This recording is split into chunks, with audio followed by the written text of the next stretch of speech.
Nagutan ni Tririling dahil sa ginawa niya sa imbestigasyon ng ICC laban kay Tatay Digong. Ano ba hong inamin na ngayon ni Tririling? Na tama ang sinasabi ng 18 mga Marines na talagang siya ang nag-orchestrate kung kailan susunduin at ihahatid ang mga ICC investigators, kung sino ang kanilang pupulungin, kung sino ang mga testigo na kanilang i-interviewin, at kung anong kinakailangan ng mga ebidensya ng mga ICC investigators, siya ang hahanap, at kung anong kinakailangan para mapatestigo kung sino man yung mga testigo na kinakailangan ng ICC.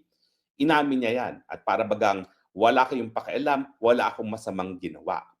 Ang totoo lang, meron ba talagang pananagutan itong si Tririling sa ginawa niyang partisipasyon sa investigasyon ng ICC? Well, unang-una, bakit ba mali yung naging partisipasyon ni Trillanes? Kasi si Trillanes, hindi naman po siya patas. Siya'y kalaban ni Tatay Digong. Yung Rome Statute, kapag sinabi na sila ay um, aasa sa kooperasyon ng Estado, ang kinakailangan na magbigay ng kooperasyon, yung Estado mismo. Dahil yung Estado ay magiging kapartner ng ICC para nga makamit ang katarungan.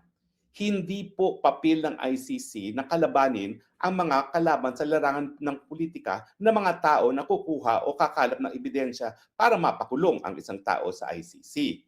Hindi po dapat ginagamit ang ICC bilang sandata sa politika na nangyari sa kaso ni Tatay Digong dahil nga ginamit ang ICC para makulong si Tatay Digong sa kagustuhan ng mga Marcoses na mawala na ang impluwensya ng mga Duterte sa Pilipinas.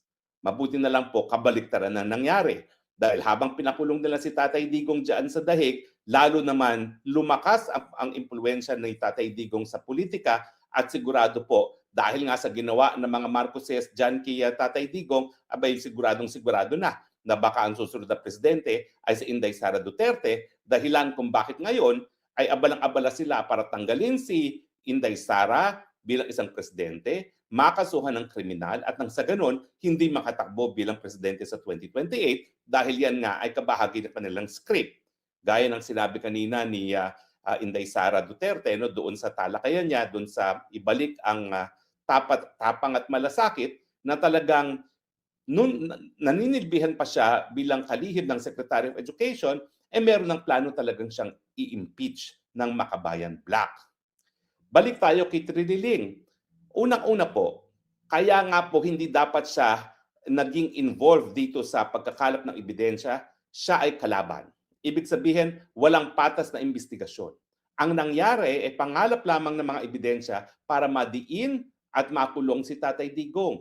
Siguradong-sigurado po ako na wala pong ebidensya na magpapatunay ng hindi pagkakasala ni Tatay Digong ang kinonsidera ng mga investigators na talaga namang gumalaw dahil lamang sa direksyon na ibinigay ni Triniling. At siguradong-sigurado po ako, bagamat hindi pa siya pinangalanan ni Kaufman, na siya yung nasa tape na sinasabi ni Kaufman na nagyayabang na ako ang secret partner ni Marcos dito sa paggigipit kay Tatay Digong. Now, lilinawin ko po, ordinarily, ang mga ICC investigators ay po pwede talaga makipagtulungan kahit kanino kasama na ang mga pribadong mga individual. Pero karaniwan ang mga pribadong individual ay hindi mga politiko. Dahil kapag politiko at alam naman nila ang lilitisin na isang taong politiko rin, yan po ay ang possibility ay kalaban sa politika. At ang nananisin lamang ay gipitin yung akusado. At yan nga ang nangyari kay Triniling.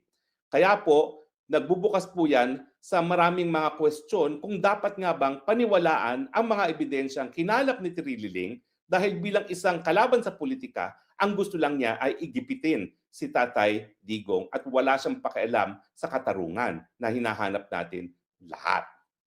So, ano ba ang sinasabi ng Rome Statute? Well, ang sabi ng Rome Statute, pwede, pero yun na nga, meron tayong tinatawag na abuse of process.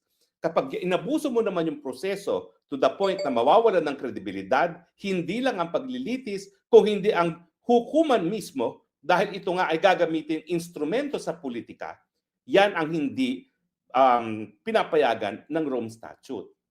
So, at the very least, yung mga ebidensya na nakalap ni Trilliling bilang kalaban ni Duterte, hindi dapat bigyan ng mabigat na weight.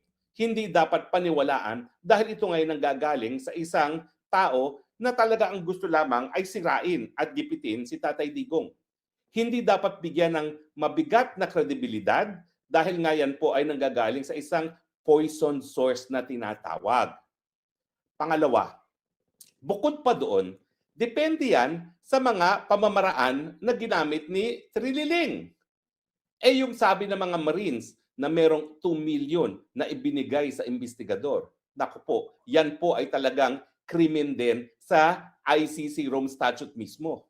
Merong pong Article 70 sa Rome Statute na nagsasabi na po pwedeng litisin ng ICC si Trilliling kung mapapatunayan nga na namigay ng pera diyan sa mga investigador dahil yan po ay bribery. It is a crime against the administration of justice. So, kung ang tanong ay may pananagutan ba si Trilliling mismo, abay meron po dun mismo sa ICC. Baka nga lang maging kasama pa ni Tatay Digong sa kulungan yang si Trilliling kapag napatunayan na siya ay gumamit ng pera para maimpluwensyahan ang mga investigador ng ICC. Wag naman po dahil talaga tama na yung nakakulong si Tatay Digong sa dahig, lalo talagang ikabibilis ng buhay ni Tatay Digong kung makakasama pa niya sa kulungan si Trilliling. Pero sa tingin ko, kung mapapatunayan yan na siya ay gumamit nga ng $2 million para maimpluwensyahan ng mga investigador, ang ICC mismo po ang dapat maglitis kay Trilliling. Bukod po dyan, krimen din as a crime against the administration of justice kung mapapakita na unang-una, nagbigay ng mga pabuya si Trilliling para magsinungaling ang mga testigo. At yan naman po ay hindi malayo kasi ang pinagyayabang niya, yung mga testigo na karamihan ay mga mamamatay tao at mga self-confessed na mga kriminal ay nag-agree na magtestigo hindi lamang para sa pangako na hindi sila lilitisin mismo ng ICC, kundi marami pa siguro mga dahilanan kung bakit sila pumayag. Siguro sinasabi nila na dahil kami magtatago, kinakailangan suportahan ng aming mga pamilya, so meron ding bribery ng mga witnesses mismo. Yung pagbibigay ng immunity by itself, hindi po pwede siguro maging resulta sa pagkakakulong kay Trilliling sa ICC. Pero yung pagbibigay ng ganyang immunity, gaya ng sinabi ni Kaufman sa paglilitis, hindi dapat pinaniniwalaan ang mga testimonya ng mga tao na nagtitistigo lamang kapalit ng pangako na hindi sila malilitis dahil sa kanilang mga krimen. At bukod pa po dyan, syempre, dahil nga po nagkaroon na ng, kumbaga, poison doon sa pagkuha ng ebidensya labang kay Tatay Digong, meron din tayong kasabihan na kinikilala rin sa ICC na hindi dapat tinatanggap ang prutas na mga nakakalasong mga puno or fruit of the poison tree. So po pwede na lahat yung mga ebidensya na nakalap ni Trilliling, unang-una bilang kalaban ni Tatay Digong, resulta ng panunuhol, resulta ng pagbibigay ng mga pangako sa mga testigo, resulta siguro sa pananakot para magkaroon ng testigo, ay po pwedeng hindi na talaga matanggap mismo sa ICC. At bukod pa dyan, kung mapapatunayan na ang kabuuan naman talaga ng ebidensya ng ICC at ako'y naniniwala na talagang malaki ang naging partisipasyon ni Trilliling para magkaroon ng kaso labang kay Tatay Digong, po pwede talagang yan magkaroon ng resulta na dapat ma-dismiss na ang kabuuan ng kaso dahil hindi nakatanggap-tanggap at hindi nakapanipaniwala ang mga ebidensya na hinain laban kay Tatay Digong. So bakit pa tayo magko-confirmation of charges kung mapapatunayan naman na yung mga ebidensya na binabasihan, kung meron bang sapat na ebidensya para magpatuloy sa paglilitis, ay mga prutas of the poison tree. Fruits of the poison tree. So talagang dapat po talaga ang ICC mismo mag-imbestiga. Hindi sapat ang sasabihin nila na hindi nila tinatanggap ang mga ebidensya nang hindi nila mismo binibigyan ng timbang kung kapanipaniwala ba at kung meron nga bang kinalaman sa kaso ang mga ebidensya. Kinakailangan tignan nila kung nagkaroon ng isang krimen laban sa administration of justice ng ICC mismo. Dahil kung mapapatunayan nga yung panunuhol yung pagbibigay ng pangako kapalit ng testigo, yan po talaga ay makakaapekto hindi lang po doon sa ebidensya na linatag sa laban kay Tatay Digong, makakaapekto yan mismo doon sa reputasyon at imahe ng ICC. At yan po yung tinatawag na abuse of process. Kasi bagamat hindi pinagbabawal ang pagtutulungan ng isang pribadong individual, pero dahil nga binaliwala ng mga ICC investigators yung political bias ni Trililing at posible na nagkaroon ng krimen dahil nagkaroon ng palitan ng pera, yung pangangako, pananakot, dapat talaga lahat ng ebidensya na yan hindi magamit at kung wala ng ibang ebidensya na nakalap laban kay Tatay Digong at naniniwala naman ako na yung mga ebidensyang hawak ng korte ay galing talaga kay Trililing dahil ang preliminary examination naman na ginawa ng mga prosecutors ay base lamang sa mga ebidensya on open sources kasama ang media, baka talagang wala ng kaso laban kay Tatay Digong at dapat na talagang tuluyan na ma-dismiss ang kaso laban kay Tatay Digong. So hindi po maliit na bagay yung pag-amin na ginawa ni Trililing na siya talaga ay naghimasok at talagang siya ang nag-orchestrate ng investigasyon ng mga ICC investigators dito sa Pilipinas.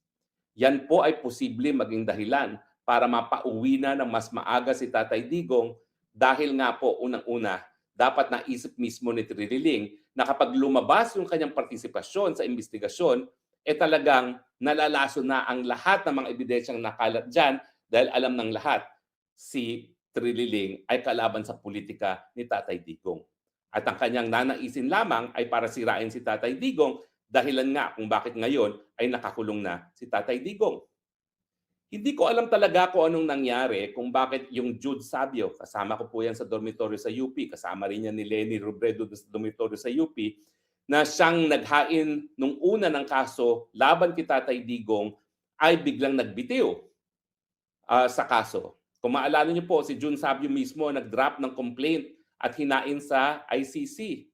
Pero bago pumanaw si Jude Sabio at pumanaw na po siya, sinabi niya na binabawi niya ang ginagawa niya dahil siya ay binayaran lamang ni Trililing.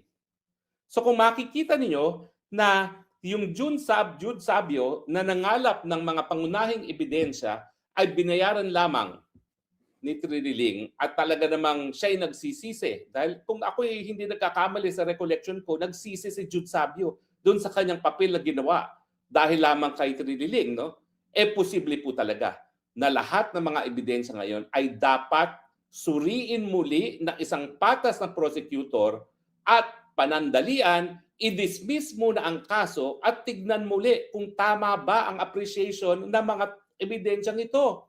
Dahil again, sa isang inquisitorial system, at yan po ay ang siste sa ICC, ang prosecutors hindi lamang naghahanap ng ebidensya para mapatunayan ang pagkakasala, ang prosecutor dapat maghanap din ng ebidensya na magpapatunay na posibleng hindi nagkakasala ang isang akusado. So talagang ngayon po, dapat maabala na ang Office of the Prosecutor ng ICC at ang mga mahistrado ng ICC.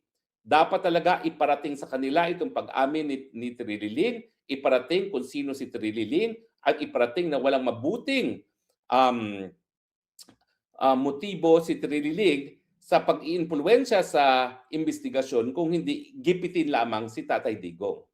At dapat talaga tanungin ng mga investigator, bakit kayo tumatanggap miski ng sakay at pagkain sa mga politiko na alam naman nila na dapat sila ay maging independyente at maging patas sa kanilang investigasyon?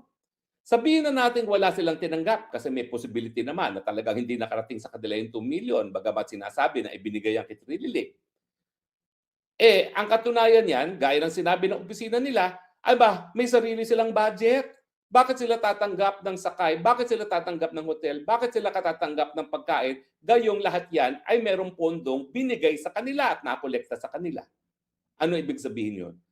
Binigay ng libre ni Zaldico lahat yung mga bagay na yan. Tapos binigyan pa sila uli ng resibo para sila ay makakupit. Yun lang po ibig sabihin yan. Kung talagang bukod doon sa meron ng pondo silang ibinigay ang korte, ginamit pa rin nila yung mga binibigay ni Zaldico, ibig sabihin, kinupit nila yung mga pondo na nakalaan para ibayad sana dyan sa hotel, pagkain at transportasyon. At siyempre ang tanong talaga, kinakailangan talagang busisiin dahil dapat nating malaman kung meron talaga silang natanggap na pera. At sana naman, itong si Zaldico, dahil siya naman ang talagang pinanggalingan ng lahat, at yan naman mga pangyayaring yan, nangyari sa mga private property na kanyang pag-aari, sana kung meron siya mga CCTV na pagtanggap ng mga salapi, ilabas na yan nang malaman ng katotohanan. Dahil meanwhile, dahil sa kagagawa ni Trilliling at sa kagustuhan ng Trilliling na talagang sirain ng Tatay Digong, nakakulong ngayon ang isang 80 anyos na magbe-birthday na naman ng kanyang 81st birthday sa loob ng kulungan na hindi dapat. So sa akin, sa lalong mabilis na panahon, kinakailangan ipagbigay alam sa hukuman itong pag-amin ni Trilliling sa kanyang partisipasyon sa pangangalap ng ebidensya, dahil sa kanyang partisipasyon alone, posible po na dahil sa abuse of process, posible na tuluyan ng ma-dismiss ang lahat ng paratang laban kay Tatay Digong dahil nga po na-impluwensyahan na ng politika ang pangangalap ng ebidensya laban kay Tatay Digong. At sana po ito'y mangyari na sa lalong mabilis na panahon dahil nais nating makabalik na si Tatay Digong nang siya naman ay tuluyan ng mahinga, hindi lang po sa Pilipinas, kundi sa kanyang mahal na syudad ng Davao. Ulitin ko po itong paghihimasok ni Trilliling, posible po na mapawalang bisa ang lahat ng ebidensya na kinalap nila dahil siya po ay isang politiko na kalaban ni Tatay Digong, at dahil po dyan, masasabi natin na nagkaroon po ng parang poison ang mga ebidensya na nakalap dyan.